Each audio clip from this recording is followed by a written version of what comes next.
Alright, ladies and gentlemen, I hope you're all doing well, and welcome to this tournament grand finals. It's going to be myself on Kislev facing off against the forces of Nurgle, who are going to be helmed by Ursun here on Borderlow Landing, and we are going to be opening with a bit of a skirmish harass. So as far as the army goes, it is going to be a couple units of horse archers, which are very, very good against Nurgle. Decent stat line in melee, 26, 24, 28. More importantly, they're able to poke the really lightly armored targets. So Pestigors are going to be getting spammed, Nurglings, Marauder Horsemen. These are things that horse archers perform very well against, and they also provide you with essentially 12 mobile capture weight, which is incredibly valuable in domination mode. So they're going to be rushing up, grabbing the objective.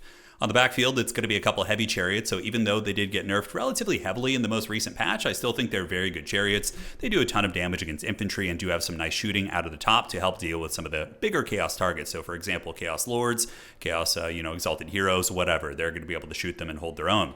Aside from that, we do have a couple units of Kislevite warriors in the backfield with some armored Kossars and one unit of Attrition ambushers. I always like to have one sneaky boy back here. They pack quite a good punch against light armor with 150 range, and Nurgle isn't going to see them coming, right? So you're not going to be seeing Furies and Warhounds diving into your backfield. Even though Kislev is exceptional at defending their backfield, these guys are going to be able to creep up and generally will pay for themselves. Most games, I think the Attrition ambushers will get between like 800 and 1200 value, which is very good. We got an Ice Witch as well. Ice Witch is bare bones because, I brought up some pretty expensive units, right? We have double heavy war sled, which are 1300 gold. I do also have some Kossars, of course, which are quite pricey. So I just wanted to go bare bones here with an Ice Witch, and she's going to be rocking the Ice Maiden's Kiss. And you really do want to bring Death Frost. It's a very good Spirit Leech type spell. And, those Nurgle characters can be very tough to finish off. And there's no worse feeling in the game than when a Nurgle character gets away from you and heals. Feels pretty damn bad. So that's going to be it for my army. And for Ursun here, he's got a pretty scary Nurgle horde. It's going to be Pestigors into the sunset, backed up by Marauders with great weapons. Of course, Kislev is a fairly heavily armored roster, so bringing the great weapons is going to be a very, very safe bet, right? You got 130 or 110 armor here. On the armored Kossars, it's going to be 80. Most of my cab units are between 80 and 110 armor, so having the great weapon spam, I think, is the way to go.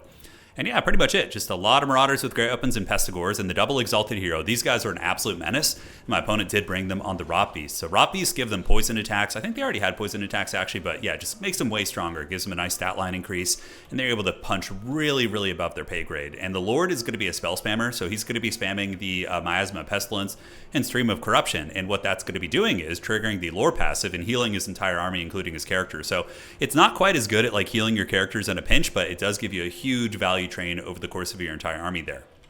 A little bit of skirmishing going down. The Kislevite Chariots going to be putting some supporting fire down and poking a little bit. Meanwhile, the horse archers, like I said, doing good work, right? Pestigors are extremely vulnerable here. You can see Pestigors do have a little bit of missile resist. I believe it's 50. No, actually 25% is very, very impressive. But even still, the light armor here isn't going to be helping them, and they are going to be getting poked. And now the heavy chariots are going to be sounding the horn of war. So here they come for Ursun. That's a pretty cool shot, right? You got the hybrid pistol fire coming in as the heavy war sleds do charge through, and they get rolling. So they're going to be punching through these guys, and that's going to be a lot of damage. You can see those Pestigors do get melted, and then the important part is going to be retreating here. Miasma Pestilence does debuff the stat line of the heavy war sled and also reduces their charge bonus, but we're going to be trying to escape. And I do use my first call-in to call in 2 Snow Leopards. The Snow Leopards are okay against the exalted characters. Head-to-head, they do lose, but if you can kind of use them as an opportunistic ambusher, I find that they can actually do some respectable damage. So one of the Snow Leopards does move in here. The other one, unfortunately, gets caught in those infantry, but we do get a little bit of a nibble, but at the end of the day, that is going to be better for my opponent here, while the other Snow Leopard's going to be retreating, and a really nice Stream of Corruption going down from Ursun. So value trading very, very even so far.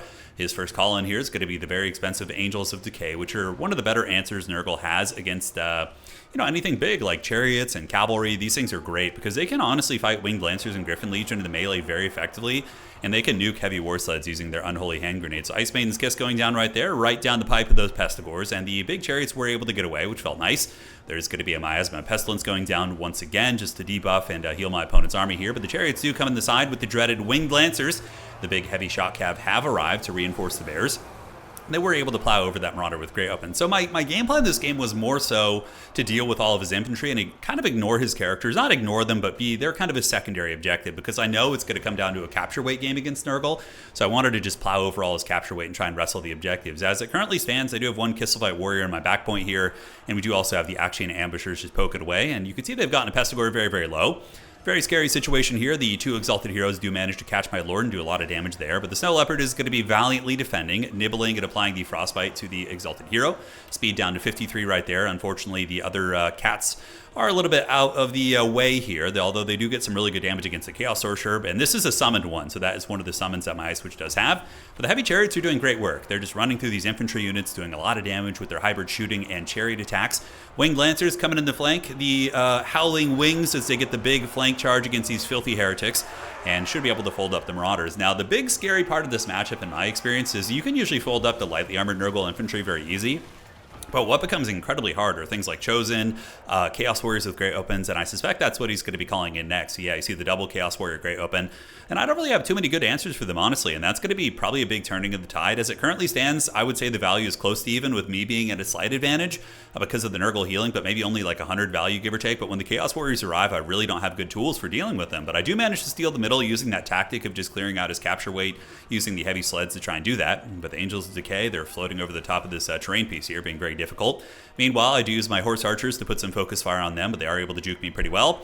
And in the backfield, we do call in the Ice Guard with swords. Now, Ice Guard swords, I think, are the way to go if you're going to be going Ice Guard in this matchup, because they can kill Nurgle infantry spam and demons with their magic attacks. Well, that's at range, but yeah, and melee too. But on top of that, if they get attacked by Furies or Chaos Warhounds, they crush them in combat because of the bonus versus infantry that they get, which is +9. I think that's really the big deal here. So they're going to be shooting at the nasty Nurgle demons floating above the tower here in the farmlands, and they do magic damage and apply Frostbite, so pretty good utility on those. But alas, my opponent has gotten great value, and this is where it gets really, really scary for me. He gets a beautiful bombardment on my heavy war sleds using the Angels of Decay, sends him back to the Shadow Realm, and now we just have waves of Chaos Warriors arriving. And I love it when like kind of heavy-duty infantry like this are actually like a big threat. And in this matchup, they are. Now, with Kislev, you have a couple options. You can go with the other Lord magic. You can use Baba Yaga. She can do some good work on her Chariot against heavy infantry. Or you could, for example, go with an Ice Witch of Tempest magic, and you can do the big Blizzard on these guys. But I think Icebane's Kiss is a little bit better just for like crowd clearing the crappy units, but I don't know, we'll have to see. So Ice Guards ripping shots into the side of these Pestigors right here. Meanwhile, my Snow Leopards are going to be on the hunt. So every time one of the Chaos characters does get a little bit isolated here, we use these Snow Leopards to try and hunt them down. We are chipping a fair amount of HP off those, which is quite nice. In the meantime, the Ice Guard continuing to put shots down on the Angels of Decay, who are going to be slowed pretty heavily. And the Attrition ambushers do get attacked by the Chaos Sorcerer back here, Chaos Lord actually, so the Exalted Hero of Nurgle. But he's going to be retreating away, figuring that it's going to take 10 years to deal with the Attrition ambushers. My plan here was to surround him with dervishes and just trap him for 45 minutes. But we do get one of the Chaos characters very trapped up here. So he's very blocked by the Horse Archers and also double Snow Leopard on him. So hoping I'm going to be able to get a kill. But Nurgle has effectively pushed me off the point. Just the absolute Giga Chad Chaos Warriors causing big problems. And I did see the writing on the wall there, so I kind of yield the middle. And arguably I could have reinforced the middle with these guys, but I saw a great opportunity on the back objective. The Griffin Legion surge from the woods. The Howling Wings here getting a beautiful charge on these Pestigors, and Pestigors get folded up pretty bad. Now the Dervish is going to be coming in and attacking on the flank, which should be able to fold up this Pestigor very, very quickly. And what's cool about Griffin Legion is they're able to smash Plague Toads and a lot of the Nurgle reinforcing units very quickly. So Nurgle's going to need something more sustainable here to deal with those guys. So we fold those bad boys up currently here. We do have a pretty good value lead. I believe still, yeah, 5.9 against 5.2, but with Nurgle healing, I would say it's even now, and we do manage to get the back point, so the back point is going to be in our clutches. The Ice Guard have gotten into melee. Unfortunately, I did push a little bit too far up, but at that point, I decided to commit them to melee, and they do have the dual-wielding swords, and they'll be able to annihilate Pestigors. Ice Guard have really, really cool combat stats, 42 and 36. Even when they're poisoned here, their weapon strength is still at 28, which isn't bad, but yeah, they're able to get the job done. They annihilate those Pestigors, and now they're going to be turning their sights onto the Angels of Decay here and hopefully getting a kill. Now, my Lord in some danger, though. The Ice Witch does get afflicted by the Miasma Pestilence, and there are a couple Exalted Heroes using my Snow Leopards to try and defend the situation. Meanwhile, in the backfield, the Horse Archers cleaning up some of the routing Marauders who's trying to send them on their way off the battlefield, but I am completely pushed back. And now, you wouldn't believe it, but the Rot Knights are another huge threat to me, and I noticed a big glaring weakness in my build is I didn't really have a lot of good tools for dealing with heavy armor. I mean, aside from having, you know, the two heavy sleds, which can deal with armored infantry, I didn't have anything like Oath Brothers of Tor or, you know, big heavy hitters in that regard that could deal with the armor, and it really, really started to add up. Thankfully, I do manage to surround one of the Exalted Heroes with the Snow Leopards, and I do use the Ice Maiden's Kiss, not Ice Maiden's Kiss, but Death Frost, and this might actually be able to finish the character off sitting at 219 HP. And the snow, the wrath, the frozen fury of Ursun, it's going to be dragging down that Nurgle heretic, and down he goes. So that was a nice pick for us. It definitely needed that one. Ice Guard here being attacked. Meanwhile, the Attrition ambushers going to be ripping shots into the Rotting Riders. So he actually brought the RORs, which are pretty savage. I believe they do indeed have the ward save. So yeah, they have the Blessings of the Fly Lord, so it's like the evil Blessings of the Lady. So they have ward save on top of regeneration and a nasty stat line and magic damage, which is good in some matchups. Obviously here it's not super crazy, but we do dominate the back objective. We fold up the Angels of Decay using the Griffin Legion and 2 Kislev Dervishes and also take out the Plague Toads, but Forsaken as well as Nurgling's going to be arriving. And normally, the Griffin Legion would dominate the Forsaken probably on the charge, but with the Rotting Riders arriving, this is time for me to retreat. So the Kislevites, very hardy people. They know that they have to pay the ultimate price to win these battles, and the Kislev Dervishes going to be sacrificing themselves to Ursun to buy some time for the Griffin Legion and their comrades to escape. So here, the Griffin Legion and the Dervishes are going to maintain some capture weight for a second just to buy time, because this is one of those games where it's going to really, really come down to the wire, because I don't have answers aside from just dragging them around the map to deal with these Rotting Riders, man. That regeneration is just outpacing all of the DPS I have because, again, I don't really have good armor piercing. Chaos Warriors also causing a massive amount of havoc on the objective. I almost did flip the middle, but he was able to hold that, so that was a really, really rough one. I was very excited about grabbing that. And here my Lord is in some danger, being hunted by the Exalted Hero as well as the Chaos Sorcerer Lord. So going to be fleeing the scene here, and my Horse Archers also going to be pulling back and going to fire at will, and hopefully we'll get some work done. Griffin Legion do get a square charge into Chaos Warriors, and their stat line is quite good, on the charge at least, but the Chaos Warriors are able to endure very well and start to value trade me here, so just going to be pulling back, refreshing the charge bonus, and here they go for Ursun. Nice little charge in the back there, able to plow through some warriors and buy some time for the Ice Guard. Ice Guard, of course, holding their own, probably a respectable amount of value, about 900, which isn't terrible considering they kind of got caught in melee, but they're trying their best. So just bouncing around with the Griffin Legion, but the Rotting Riders have arrived. Very, very precarious for me, and the Horse Archers here just going to be running down some of the tattered Nurgle infantry.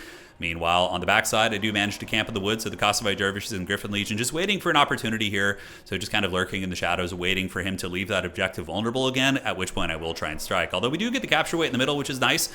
Griffin Legion trying to flee, but they're not going to be able to escape. There is going to come a time where the Rotting Riders will catch them with the poison, and it's going to be the end of the road for that Griffin Legion unit. But they're trying their best. They're hanging in there. Now, reinforcements for myself. We do have some Armored Kossars and Kislevite Warriors coming in, and another unit of Winged Lancers to try and reinforce this middle fight. We were able to kill one of the Exalted Heroes, but the other one is still relatively healthy, so I need to find a way to get a pick on that unit.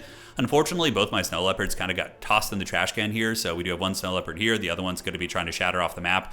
The Snow Leopard will be returning. Probably should have just unsummoned them now, but we do get the hybrid shooting coming in, really making me wish one unit that would have been super good to bring would have been Streltsy. Like, having 2 units with Streltsy would have given me just god-tier tools at dealing with the Rotting Riders and the Chaos Warrior Grey Opens.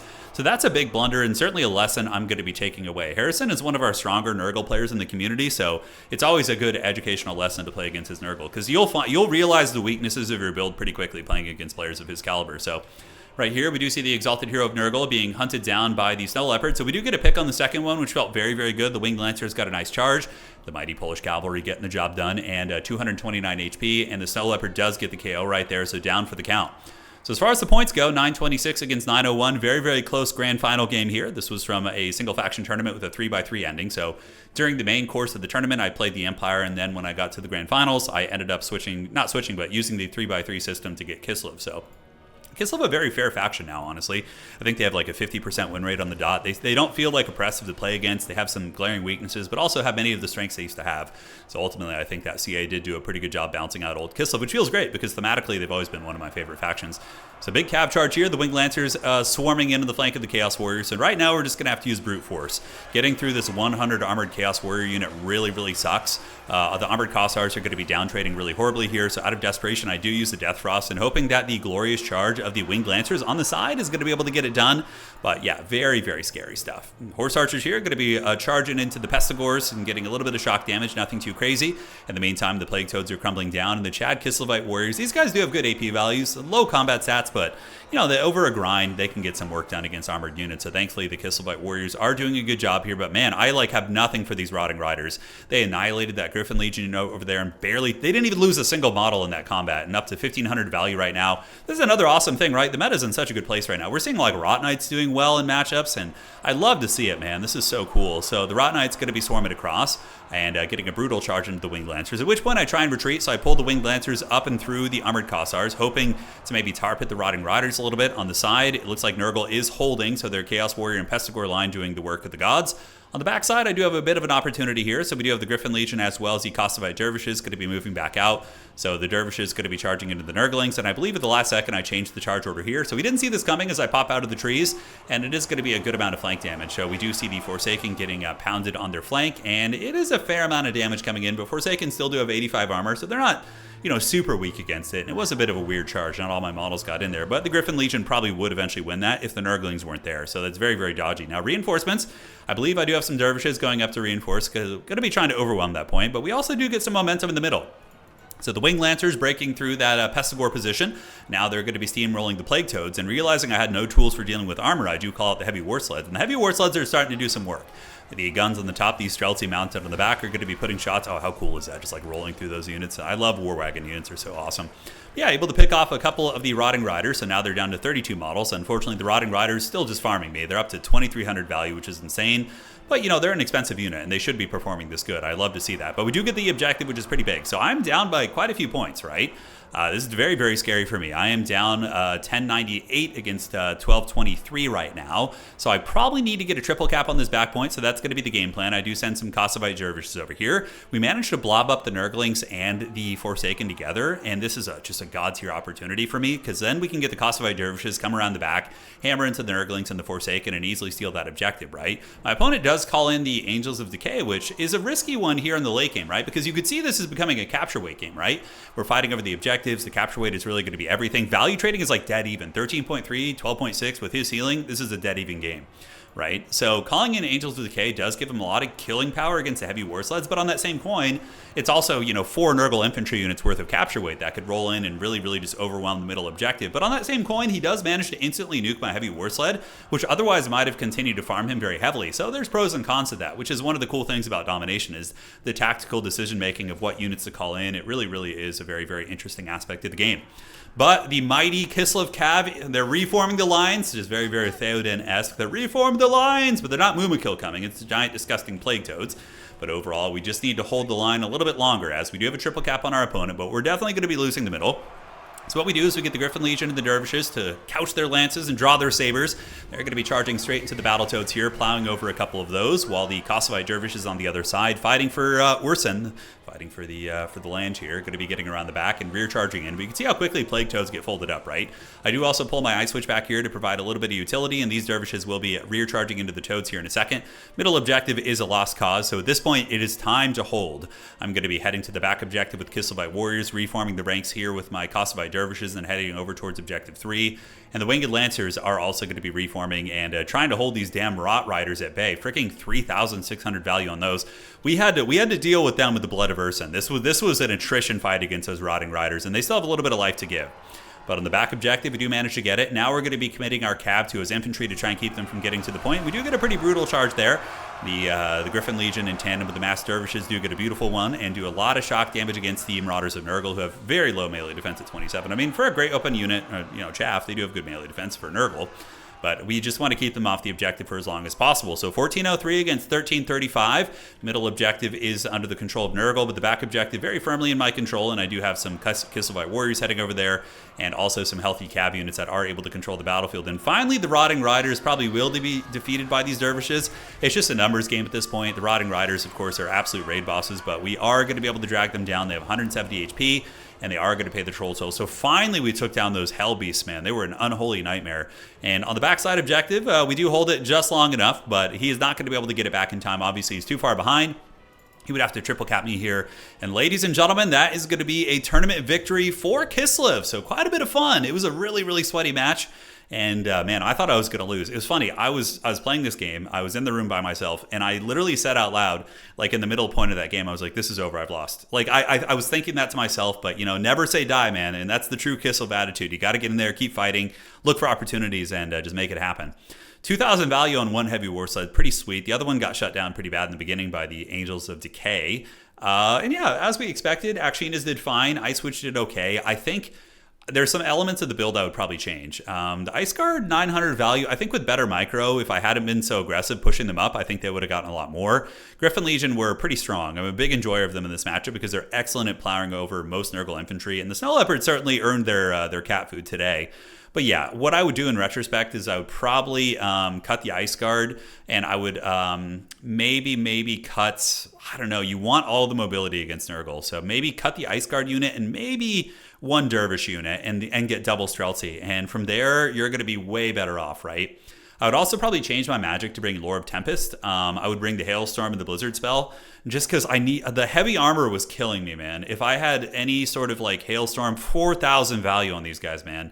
These ones also got 1,800, but on 2 summons, so not so good there. But if I had some sort of like magic, damage that could nuke these guys in the pit fights, or Streltsy to be able to shoot them. Little Grom is cool. I like Little Grom in this matchup as well. But sometimes if your opponent goes super infantry heavy, Little Grom isn't going to really pay for itself, nor is it going to win. It's going to just be so much value sitting in the back, right? Rather than fighting up in the open field. But, the action is here. You could also cut these guys, maybe replace them with Streltsy in your opening build, just to have some stopping power, right? There's a lot of little things you could do. But, the heavy war sleds I felt were pretty good. They definitely warranted a lot of attention from my opponent, and they got the job done. So GG, well played to Harrison. We always meet each other in tournaments. And, it's always a good duel of fates. All right, ladies and gentlemen, take care of yourselves. See you around. And that's going to be it for tonight.